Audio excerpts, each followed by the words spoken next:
Ils vont prétendre en fait que les bijoux sont mauvais. Ils vont prétendre en fait que les bijoux sont mauvais.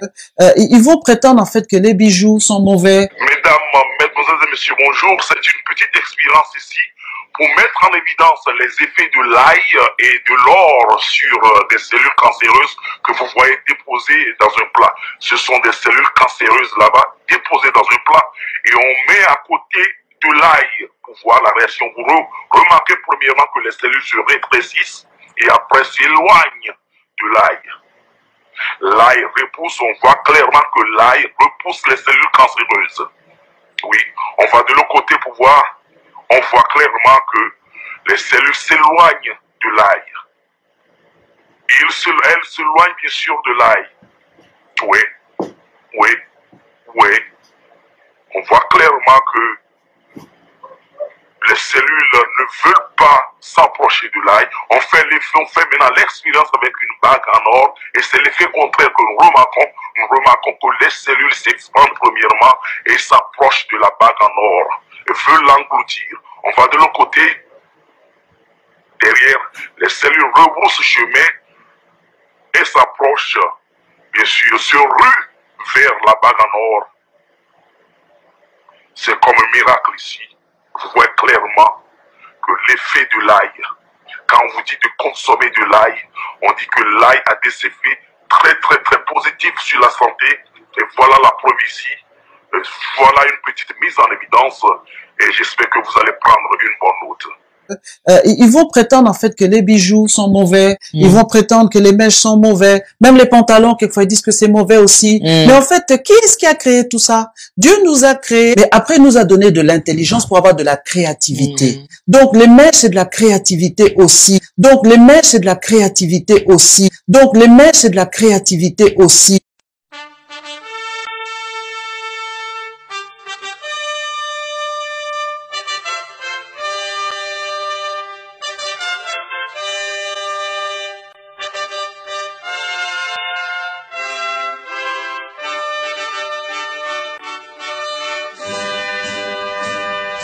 Verset 4.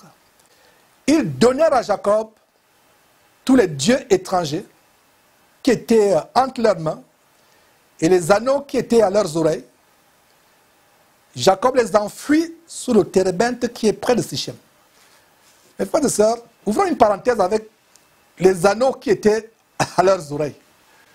C'est une grande parenthèse. Et aujourd'hui, il y a un nouveau type d'idole, surtout parmi nos sœurs en Christ, les vêtements soi-disant sexy. Sexy. Dans sexy, il y a sexe. Comment ma sœur en Christ, tu veux t'identifier à un objet de sexe en ayant les habits sexy? Rien que le mot habit sexy doit te faire frémir de frayeur, doit te dégoûter si tu es une vraie chrétienne, vertueuse, pieuse, modeste et croyant en Dieu. Beaucoup de chrétiens aujourd'hui, allez voir la chaîne de prostituées Casarema, comment ils font les émissions pour défendre comment la femme doit avoir les bijoux. Où est le problème? Et c'est pour ça que Dieu va l'amener en enfer. Et c'est pour ça que Dieu va l'amener en enfer. Et c'est pour ça que Dieu va l'amener en enfer. Parce que c'est comme pour les pantalons aussi. Qui a déclaré que le pantalon serait un vêtement d'homme? C'est l'homme. Qui a déclaré que la robe serait un vêtement de femme? C'est la femme.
Beaucoup de chrétiens aujourd'hui, allez voir la chaîne de prostituées Casarema, comment comment ils font les émissions pour défendre comment la femme doit avoir les bijoux. Mais regardez ce verset qui nous montre que c'était les idoles. Et tout ce dont nous avons du mal à nous séparer devient une idole.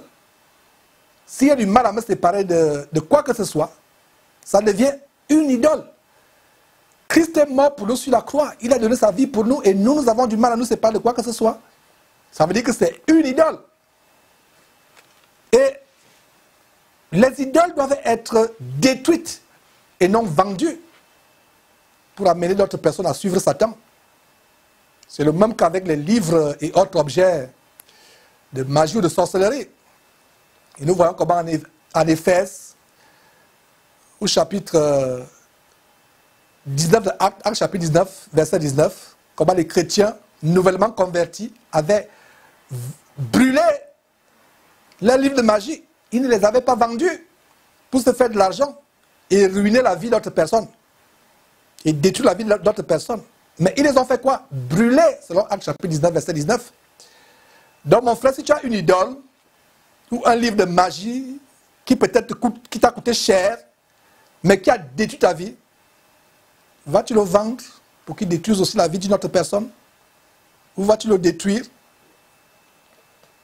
Les nouveaux chrétiens d'Éphèse les ont détruits en les brûlant. Et c'est ce que tu vas faire, mon frère, ma soeur. Comme je disais, il y a des sœurs qui sont débarrassées il y a des sœurs qui ont des problèmes pour se débarrasser des bijoux et d'autres habits sexy. Mais il y a d'autres sœurs qui sont débarrassées de ces bijoux, des vêtements impudiques, des perruques et autres produits cosmétiques et artifices de beauté d'emprunt, qui me demandent souvent, frère Georges, est-ce que je peux partager à d'autres personnes de le jeter? Ça m'a coûté beaucoup d'argent. Oh ma soeur, veux-tu transmettre les démons à d'autres personnes? Veux-tu donner à d'autres personnes des objets qui pouvaient te conduire en enfer? Tu ne le feras pas. Détruis-les, brûle-les. Brûle-les. Voilà. Donc on voit Jacob qui devient radical, qui décide de prendre en charge sa famille et de devenir enfin le chef de sa famille. Ce ne sont plus les enfants qui prennent les décisions à sa place. C'est lui désormais qui établit les règles. On va brûler les idoles qui sont parmi nous. Nous allons nous rendre à Bethel. Et c'est lui qui fixe les règles. Et nous voyons comment les enfants lui obéissent, mes frères et sœurs. Donc Jacob se débarrassa de ses idoles. Et cela nous rappelle comment les Thessaloniciens s'étaient convertis à Dieu en abandonnant les idoles.